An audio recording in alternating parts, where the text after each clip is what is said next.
Solo tu palabra firme es la roca fuerte en tempestad, en cada palabra.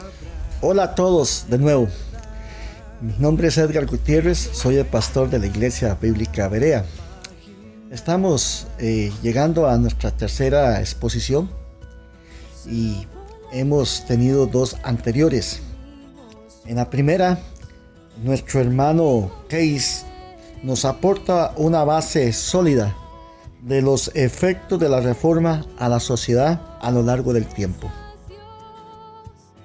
En la segunda, nuestro hermano Daniel Lobo nos da una guía muy práctica para el tiempo devocional de nuestra familia. En esta tercera, el hermano Maynor Agüero nos va a hacer profundizar aún más en el tema de esta conferencia con su exposición titulada Aporte de la Reforma a la Cosmovisión Bíblica de la Familia. Al concluir esta tercera conferencia, le estamos invitando a que participe con nosotros en un panel que vamos a tener de preguntas y respuestas, donde los conferencistas van a estar respondiendo a sus preguntas, a sus inquietudes, y este espacio es para enriquecer aún más todo este tiempo, todo este espacio de conferencia que hemos tenido. Tendremos también unos invitados donde al conocerles pensamos que pueden ser de edificación para su iglesia y para su ministerio con los recursos que ellos nos pueden ofrecer. Somos la Iglesia Bíblica Berea. Estamos ubicados en Vargas Araya, Monte de Oca, San José, Costa Rica. Y puede continuar siguiéndonos en nuestra página de Facebook, Iglesia Bíblica Berea, Costa Rica, y en el canal de YouTube, Iglesia Bíblica Berea, Costa Rica. Somos la Iglesia Bíblica Berea para su gloria y por su palabra.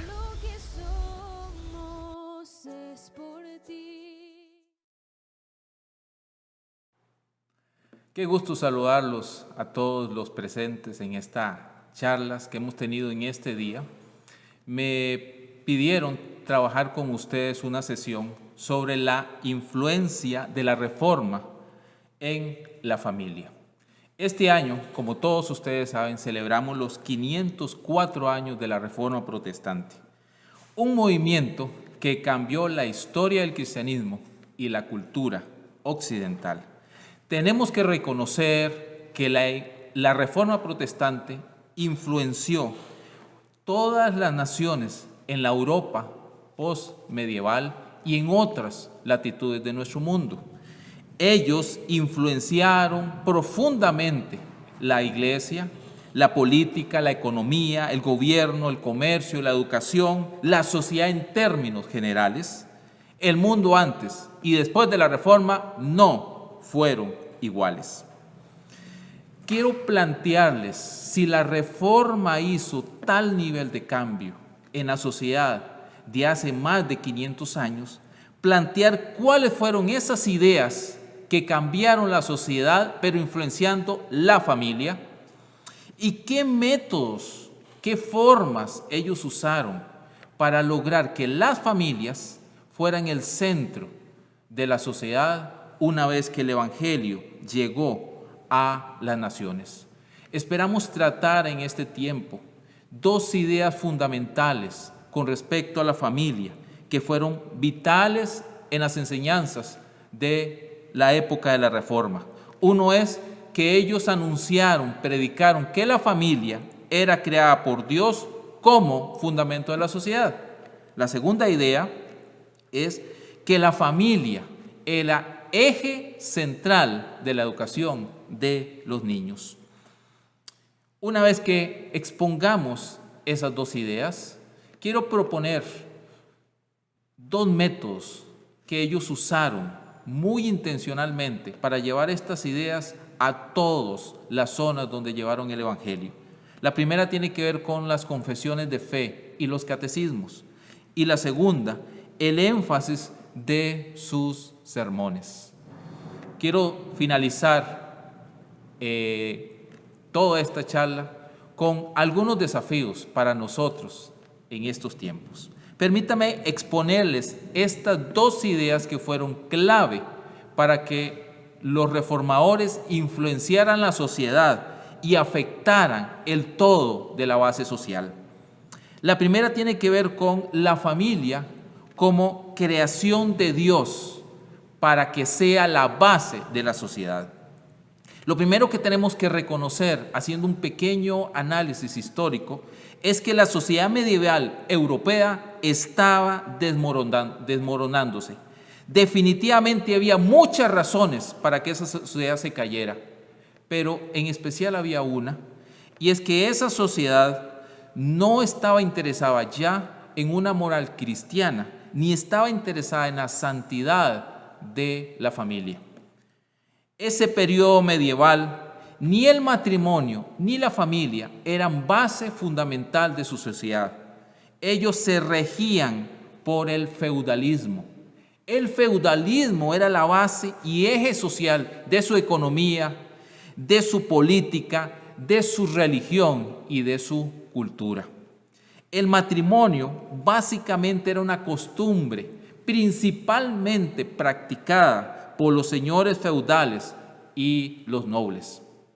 El resto, el pueblo, la gente común y silvestre, no lograba entender el ámbito, la magnitud, la importancia de la familia y el matrimonio en sus vidas. Así que ellos estaban al margen de una idea bíblica de la familia y del matrimonio.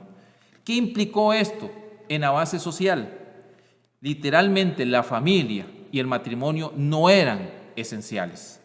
Así que podemos observar cómo los padres abandonaban a sus hijos, a sus familias. Madres abandonaban a sus familias. Había infidelidad matrimonial, desviaciones sexuales. En fin, la familia se estaba desintegrando. Era una época donde las consecuencias de la destrucción social, debido a que la familia no era clave, se observaban en los niños, las mujeres y los adultos mayores y otro montón de personas.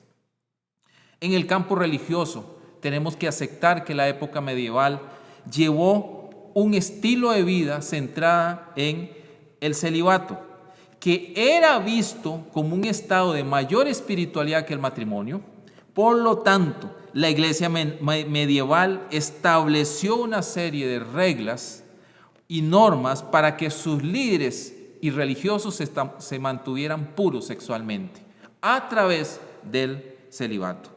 Pero la historia es otra. Esa práctica que degradó el matrimonio, supuestamente por una mejor espiritualidad para los que practicaban el celibato, se puede observar en la historia, y los grandes historiadores lo muestran, que la práctica real no era esa.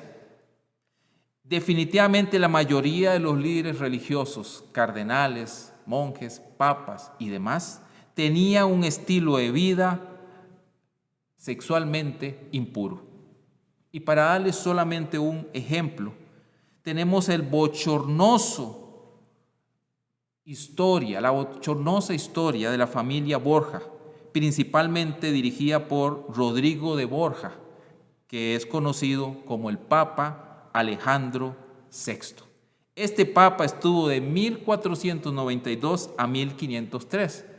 Y quiero leerle lo que se dice de él, para que entendamos cómo las desviaciones sexuales llegaban a niveles horribles. Se dice de él, y leo para ustedes: él fue un hombre amante de los placeres sexuales, rasgo que mantuvo inalterado durante toda su vida.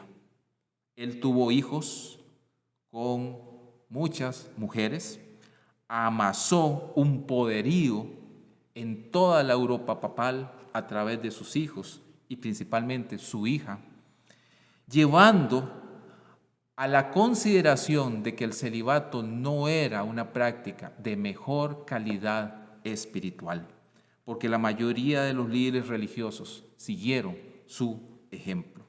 Cabe mencionar que sí hubieron devotos cristianos que mantuvieron su sexualidad dedicada al Señor. Así que en este pequeño y este vistazo general de la época medieval nos puede dar una idea de que definitivamente la familia, el matrimonio, la santidad sexual en la familia no era parte de la realidad de esa época y ni menos de ese tipo de cristiandad. Hay movimientos de reforma que se levantaron, pero no surgieron el efecto que querían. No lo hicieron. Todo esto logró tener su mayor amplitud con la reforma de Martín Lutero y los demás hombres y mujeres que le siguieron. Ellos sí lograron propagar un cambio significativo en la iglesia, pero no solo ahí, sino en la sociedad, aunque su propósito tenía que ver con un cambio en la dirección y el estilo de vida de la iglesia cristiana de su época. ¿Qué fue lo que ellos hicieron y cómo lograron mantener vivas el evangelio, la fe y principalmente transformaron la sociedad a través de un cambio significativo en la manera en que la familia era la base de la sociedad? Una de las primeras cosas que hicieron fue hacer un cambio negando la superioridad del celibato sobre el matrimonio. Muchos líderes protestantes que salieron de los monasterios o eran monjes se casaron. Dos ejemplos, y recordamos a dos grandes matrimonios: el de Martín Lutero con la exmonja Catherine de Bora y también Juan Calvino, que se casó con Idelete de Bure. Ellos formaron un extraordinario matrimonio, tuvieron una unión feliz y mostraron a muchos que se puede ser un cristiano devoto y a su vez mantener un compromiso de santidad en el matrimonio. Ellos predicaron con el ejemplo. La santidad no es cuestión de soltería o de matrimonio. La santidad es un compromiso de caminar como discípulo de Jesús a través de la obra del Espíritu Santo en obediencia a la palabra. Esa fue la idea que los reformadores plantaron en la vida de sus oyentes.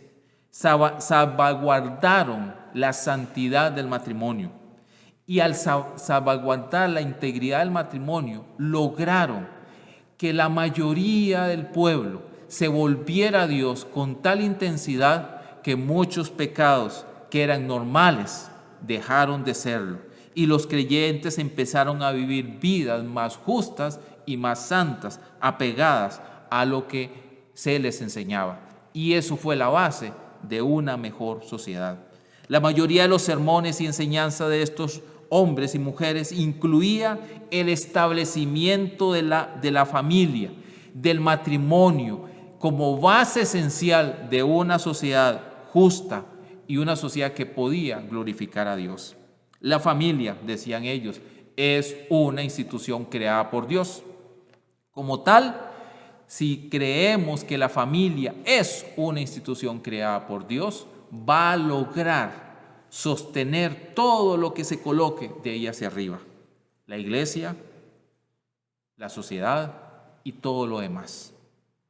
Esta idea de la familia como institución creada por Dios se vio fortalecida a través de los sermones y enseñanzas que se daban en los púlpitos, logrando una unidad en la iglesia, logrando santidad en los creyentes y principalmente logrando la extensión del evangelio a diferentes lugares. Creo yo, cuando hago mi lectura de la época de la Reforma, ellos lograron entender que si querían edificar iglesias fuertes, si querían edificar una sociedad fuerte, requerían edificar familias fuertes. Esa es una frase que ellos lo llevaron a la práctica. Los reformadores no solo procuraron una reforma eclesiástica, sino que colocaron a la familia como eje central de la vida cristiana y también como esencial para una sociedad justa y próspera. Fue así como este mensaje predicado por los protestantes logró un impacto en las naciones a donde llegaron. Al fortalecer la base de la sociedad, la familia, los reformadores influenciaron naciones y pueblos durante muchos años. Esta idea fue trascendental, pero la segunda idea que ellos colocaron amplió el panorama y amplió la manera en que lograron influenciar generaciones. Y es que la familia es una institución de educación. Ya hemos dicho que los reformadores hablaban de la familia como una institución creada por Dios. Esta institución tenía entre sus funciones y propósitos la procreación, pero principalmente una muy importante: la educación de los hijos. Ellos expresaron así el propósito educacional de la familia. En otras palabras, ¿quién es el responsable de educar a los hijos? Ellos respondían: los responsables de la educación de los hijos es la familia.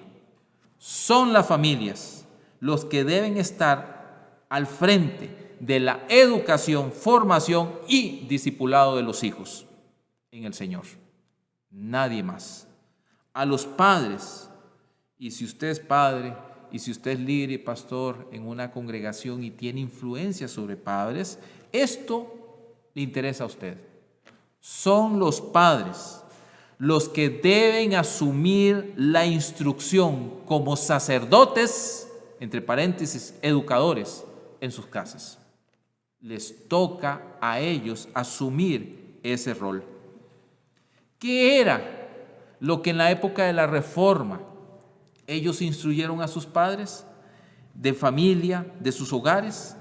¿Cómo ellos instruían a sus hijos en esa época?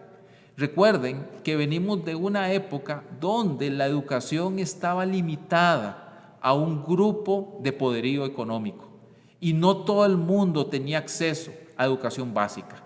Así que la gran mayoría de las gentes hablaba, pero no sabía ni leer ni escribir y no tenía acceso a ningún tipo de capacitación, entrenamiento en ninguna área. Eran pocos. Pero los reformadores abrieron eso y dijeron: no, todos deben saber y entender y leer y escribir de la palabra de Dios. Entonces, ¿qué pasaba en sus hogares? Si pudiéramos hacer un pequeño vistazo e ir en el tiempo a esa época, pudiéramos ver a través de la ventana de esas casas, notaríamos que en sus inicios estas familias que estaban siendo instruidas en el Evangelio se volvieron en centros de formación básica de los hijos. Lo primero que los niños aprendían, lo aprendían en casa. Los valores, la moral, la ética, la forma de conducirse, la aprendían en casa, pero no se quedaba ahí. La lectura básica del libro de texto, el poder escribir, lo aprendían en casa. La lectura de las Sagradas Escrituras lo aprendían en casa. Ahí ellos aprendían a leer, a escribir y a desarrollar las habilidades básicas que tenían que tener para desarrollarse en algún oficio en la vida, para contribuir a su casa y a su futuro hogar. Así que esa educación básica, esencial en esos hogares, se veía fortalecido por la educación y la instrucción que se brindaba en la iglesia. Es a través de las catequesis que daban en las iglesias y la predicación que lo que sus padres les enseñaban en casa se veía fortalecido. Con el pasar de los años, muchos de los reformadores fundaron escuelas primarias, secundarias y universidades, porque entendían que la familia tenía un valor importante educativamente hablando, pero estaba limitado. Por lo tanto, la escuela, colegio y universidad venía a ser un ente educacional que iba a fortalecer lo que en el hogar y la iglesia se hacía. Usted puede leer en historia cómo la Reforma, al llegar a diferentes zonas y ciudades, lo primero que ellos hacían era establecer una comunidad de fe, educar a los padres de familia y establecer escuelas para los niños. Entre las labores principales de los líderes y pastores estaba esa: evangelizar, discipular, pero también la educación a través de la iglesia y la familia y fundando escuelas. Esto incluyó clases para niños, para jóvenes, desde la iglesia y los sistemas de escolarizaciones, colegio, escuela, universidad y otras formas. Eso lo que vino a hacer es a apoyar, fortalecer las familias como eje de la educación. Así que con el tiempo lo que observamos es el surgimiento de lo que hoy nosotros llamaríamos educación cristiana, que se fundamenta sobre 3 pilares fundamentales: la familia, la iglesia y la escuela. Cada una de estas entidades tiene una labor importante en la formación de la siguiente generación, y los reformadores entendieron que no podemos eliminar a la familia del proceso de educación. Hay que fortalecerla, hay que animar a nuestras iglesias a vivir en familia y tener una unidad familiar. Permítame hacer un pequeño alto y hacer algunas preguntas de reflexión en medio de ver estas 2 grandes ideas. ¿Qué está pasando hoy con nuestra familia? ¿Cómo la sociedad ve a las familias?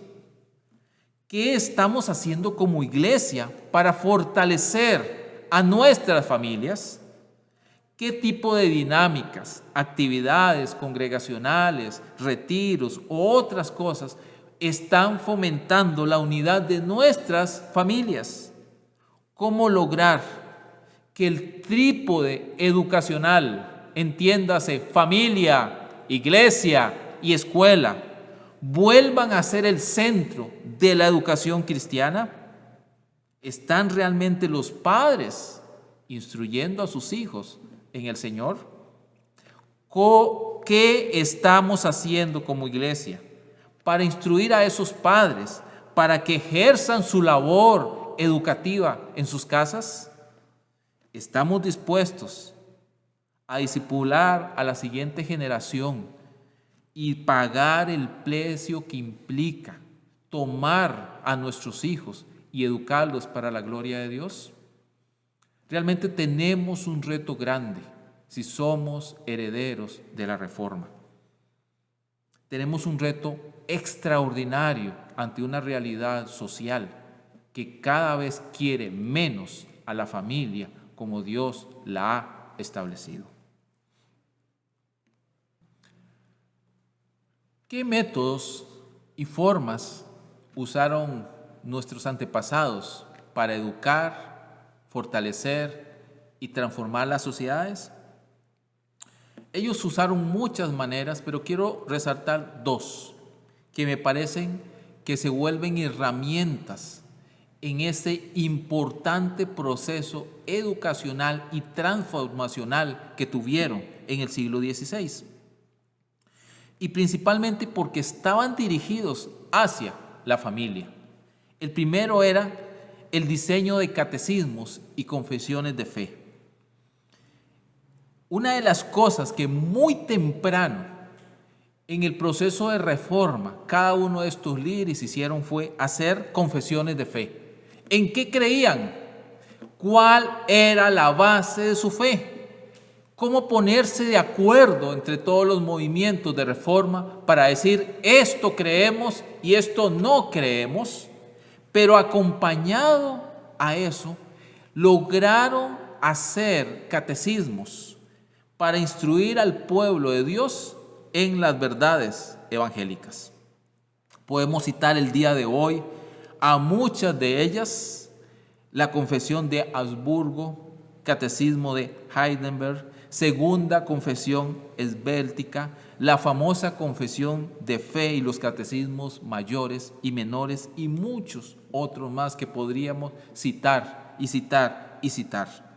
Todos estos documentos fueron realizados como un esfuerzo para que cada creyente tenga claro en qué cree y tenga una formación básica en la fe, la Biblia y la teología. En su pensamiento, los reformadores sabían que era vital la educación, principalmente de un pueblo que no estaba siendo educado. Pero en medio de esa educación no dejaron a ningún miembro por fuera. Y estoy pensando en los niños, que normalmente no se consideran en procesos educativos. Ellos sí. Así que muchos de estos catecismos estaban pensados en niños.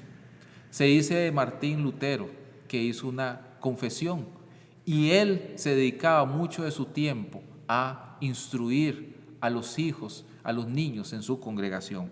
Eso dice mucho de la pasión educativa que tenían estos hombres y mujeres por causa de llevar el evangelio a todas las personas.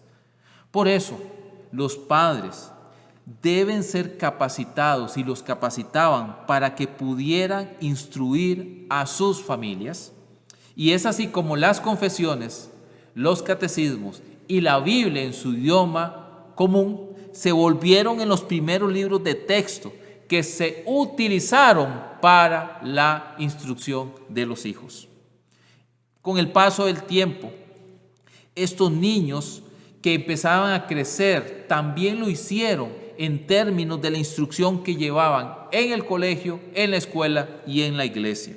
Y muchos de ellos terminaron en universidades que los formó para ser hombres y mujeres de bien a lo largo de los años, para dirigir sus familias, sus negocios, ciudades, y muchos se convirtieron en predicadores, evangelistas y pastores que llevaron adelante el movimiento de reforma cada vez más intenso.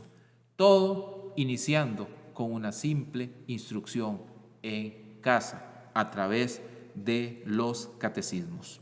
Si reconocemos el carácter formativo que tiene la familia en la iglesia y la sociedad, los catecismos se volvieron en el medio, el instrumento, la manera para instruir a los niños en el Señor. Definitivamente tenemos un reto importantísimo para educar a nuestros hijos. Yo tengo que decir que como padre que soy, los catecismos para mi familia han significado una instrucción extraordinaria para nuestros hijos, puesto que se vuelven una herramienta para poder dirigirles, guiarles en lo que deben pensar en la fe. Nosotros hemos repasado el Catecismo Menor de Westminster y el Catecismo de Heidelberg en familia durante muchos años y hemos visto cómo nuestros hijos hablan de la verdad del Evangelio en términos de aquellas preguntas que todos los días escuchan de sus padres. Y principalmente, una de las grandes preguntas que ha sido clave: ¿cuál es el fin principal de todo ser humano? El Catecismo de Westminster en su Confesión Menor responde: el fin principal de todo ser humano es glorificar a Dios y disfrutar de Él para siempre. ¿Cuánta verdad, cuánto de esto necesitan oír nuestros hijos? Todos los días. ¿Desde cuándo? Desde que están en el seno de sus madres. Desde ahí deben escuchar la verdad de Dios. Los catecismos tienen ese propósito: instruir a otros. El segundo medio que ellos usaron fue sus sermones y enseñanzas. Tenemos que reconocer que todos estos hombres que predicaban seriamente el Evangelio y una reforma eran extraordinarios expositores. tenían la habilidad de contextualizar o de aplicar la verdad de Dios a una serie de situaciones que estaban viviendo. Uno puede observar y leer en los tratados y en sus sermones actualmente y encontrar que abarcaban muchos temas, pero el tema de familia y de matrimonio era central a todo lo que ellos necesitaban decir, puesto que a través del deterioro social debido a que no había una base familiar para colocar una sociedad, ellos tenían que corregir todo eso y lo hicieron a través de hablar de los errores, pecados que la sociedad medieval trajo a su época y que debía ser corregido. Usted puede revisar muchos de esos tratados y va a encontrar temas que giraban en torno a la familia y el matrimonio, como por ejemplo la santidad del matrimonio, la adoración en familia, la crianza y la educación de los hijos, el adulterio, el divorcio, el aborto, el cuidado de los padres, la responsabilidad de cada uno de los miembros de la familia, la economía familiar, entre otros. Parecieran temas modernos, pero no.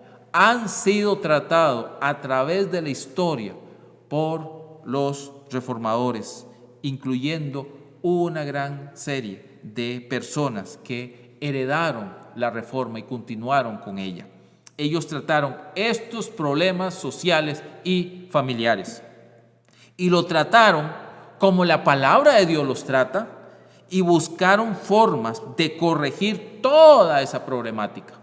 Vieron su realidad, vieron su contexto y los corrigieron. Ellos lograron cambiar la cultura y el destino de muchas naciones a través de sus sermones, enseñanzas y libros. ¿Por qué? Porque ellos expresaron en sus escritos una fidelidad al texto bíblico.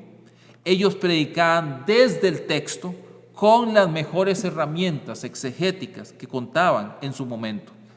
Esto lo hicieron para lograr que sus mensajes fueran relevantes a sus oyentes y que fueran mensajes que corrigieran los males y las necesidades de su época, iniciando con las familias y la iglesia. Ellos querían que cada miembro de sus comunidades de fe vivieran como verdaderos hijos de Dios en sus contextos familiares, laborales y sociales.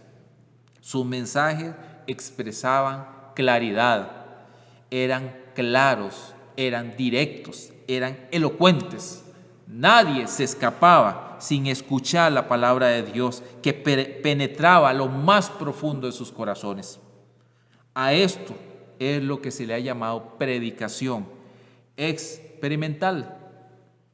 Y permítame leer una definición de qué es esa predicación experimental, porque requerimos hoy seguir el ejemplo de ellos. La predicación experimental busca explicar en términos de la verdad bíblica cómo deberían ir las cosas y cómo van. De hecho, en la vida cristiana, y se proponían aplicar la verdad divina a la diversidad de experiencias del creyente en su caminar con Dios, así como su relación con la familia, la iglesia y el mundo a su alrededor. Termino la lectura de qué es una predicación experimental. Como oyeron, ellos predicaban la verdad de Dios, fiel al texto, pero lo hacían relevante a su contexto para atender todas las necesidades de los oyentes. Se anticipaban, motivaban, exhortaban, corregían, pero también dirigían, para que todos los oyentes puedan caminar con Dios, no dentro de la iglesia, sino afuera, en sus familias, en sus lugares de trabajo, en sus lugares de vida diaria, con la conexión con el mundo a su alrededor. Es importante que reconozcamos que la familia ocupó un lugar importante en la predicación y los escritos de los reformadores. La familia era clave en el pensamiento reformado. Ellos sabían que si lograban edificar la vida de cada creyente y sus familias, tendrían comunidades de fe saludables y lograrían afectar de manera positiva la sociedad. La gran cantidad de libros y tratados que hoy podemos tener de esa época es un gran tesoro para la siguiente generación, y le animamos a buscar literatura que le ayude a entender la fe, las escrituras, y a partir de entender la fe y las escrituras, practicarlo y vivirlo para la gloria de Dios. Paremos un momentito y reflexionemos sobre la importancia de lo que acabamos de escuchar. Y para hacerlo, permítame un par de preguntas a manera de reflexión. ¿Cómo estamos utilizando hoy la herencia de la Reforma para educar a nuestras familias y a la siguiente generación? Si nos decimos que somos herederos de la Reforma, ¿qué estamos haciendo para imitarles a ellos? Son los catecismos y las confesiones documentos que hemos suscrito, pero que no utilizamos conscientemente en todos nuestros procesos educativos, como familia, como iglesia, como escuelas cristianas. Con respecto a nuestros sermones, para los que predican y enseñan, ¿qué aplicaciones y contextualizaciones estamos dando en nuestros sermones, donde la vida familiar y matrimonial es central? ¿Qué podemos hacer hoy para lograr que la Reforma, sus ideas, sus documentos se vuelvan accesibles a todos?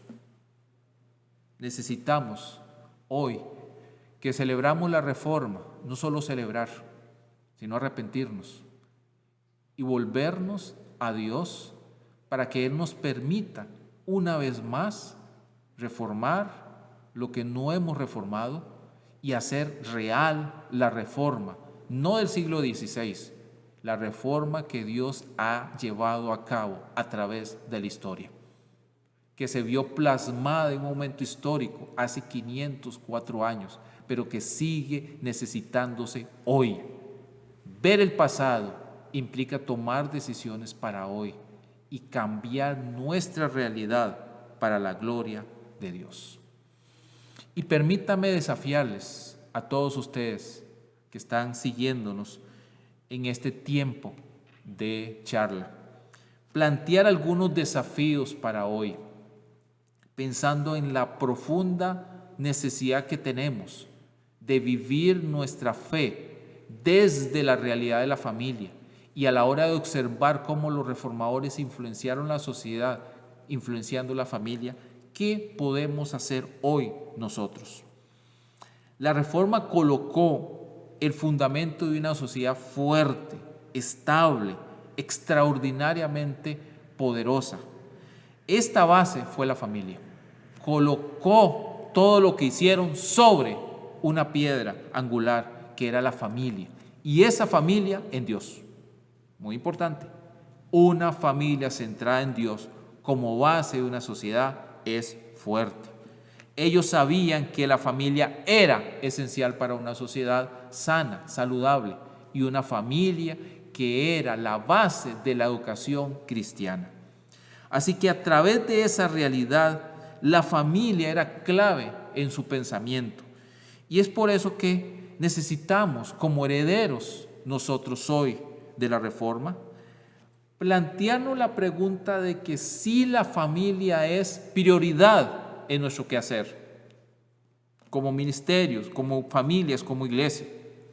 Y a partir de ahí, permítame hacer los siguientes desafíos para nosotros. El primero es, ¿estamos dispuestos a defender la familia como institución de cualquier amenaza contemporánea?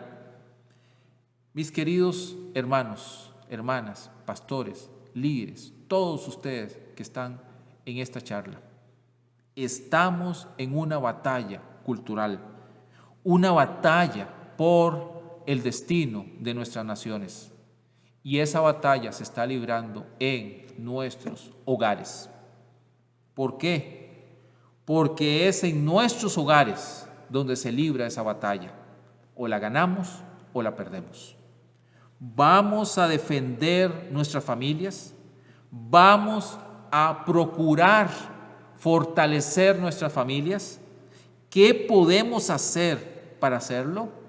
Necesitamos tomar el compromiso de educar a nuestras familias, de promover y fortalecer nuestras familias y de hacer todo lo que esté a nuestro alcance por hacer alianzas estratégicas con organizaciones, con iglesias, con cualquier movimiento que tenga como lema y base el fortalecimiento de la familia y no apoyar nada que tenga que ver con aquello que pueda destruir nuestra familia. Cada uno de nosotros va a librar una batalla y está librando una batalla en diferentes áreas. Le animo a verse fortalecido en esa batalla que ya está librando, siempre y cuando lo haga en familia. Mi segundo desafío es, vamos a lograr tener una educación cristiana basada en la familia. El movimiento de educación cristiana debe fortalecerse, pero debe fortalecerse a través de la familia.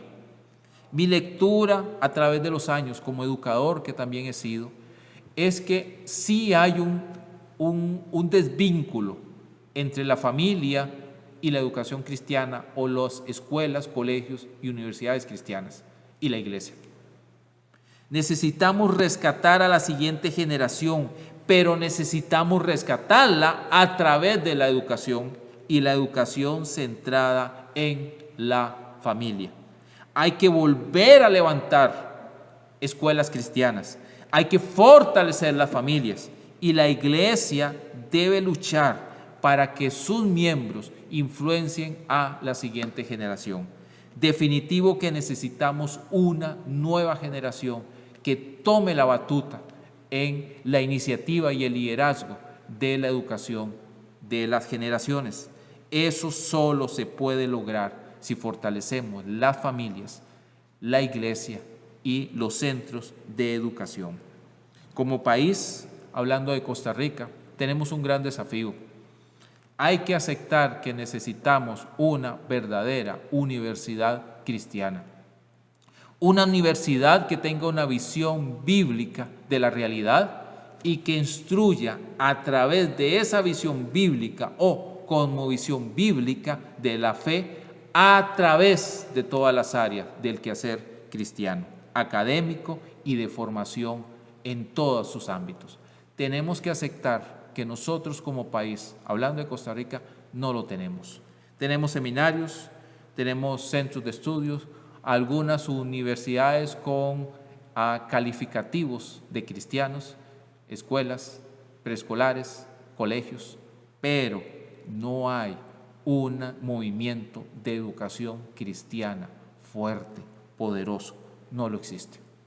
Ese es uno de los más grandes desafíos que nosotros como herederos de la Reforma no lo hemos logrado. Ellos lo lograron con menos, nosotros con más y no lo hemos hecho. Ese sigue siendo un pendiente para nosotros el día de hoy. El otro desafío, y este desafío va para todos los líderes de iglesia, pastores, ancianos, diáconos, indistintamente su posición, y es la iglesia debe, no es una opción, debe preparar a sus familias para esta batalla. Definitivamente nosotros como padres debemos asumir ese rol de sacerdotes de nuestras casas, de dirigir nuestras casas. Y como ya ustedes escucharon, la vida devocional en familia es vital.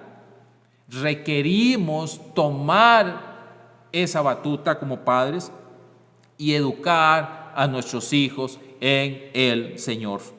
La formación de la fe de nuestros hijos inicia en casa.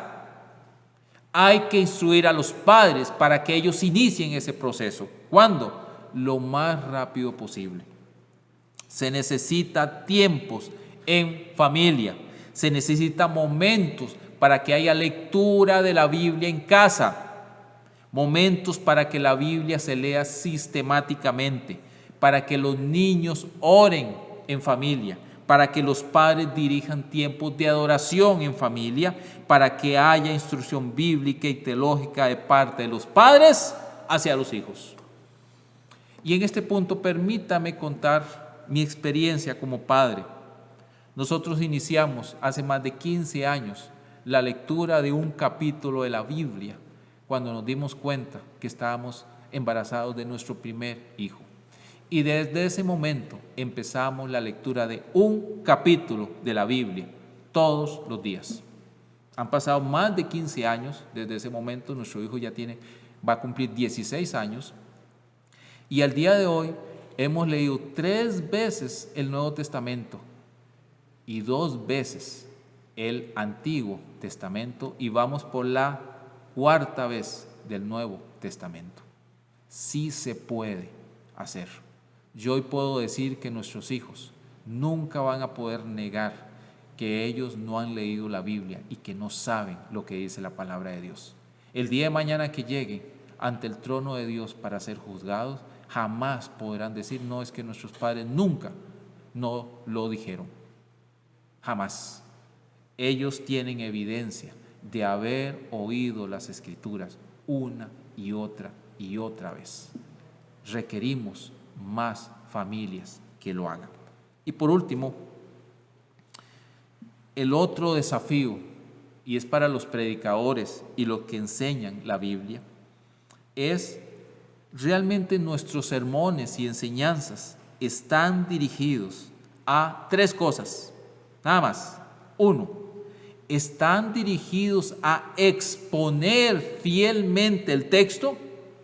Nuestros sermones están dirigidos a ser relevantes a nuestra realidad contextual, a señalar el pecado, a señalar la injusticia y a proponer la verdad de Dios y cómo ésta puede cambiar nuestra realidad. Son nuestros sermones y predicaciones claras, sencillas, de tal manera que todos lo entendamos. Necesitamos volver a la predicación experimental de la Reforma y los puritanos. Requerimos entrenarnos para poder anunciar la verdad de Dios en términos de fidelidad, en términos de contextualización y en términos de claridad. Requerimos que todos nuestros hermanos puedan asimilar la verdad de Dios y vivirla. Necesitamos sermones, enseñanzas que sean fáciles de recordar, que sean enseñanzas que puedan practicar, pero principalmente que sean enseñanzas y sermones que obedezcan la palabra de Dios. Si la familia es base de una sociedad y si la base se está desmoronando, la sociedad también. Nosotros, mis queridos hermanos, somos llamados a edificar según el patrón. Y el patrón de Dios es edificar a través de familias.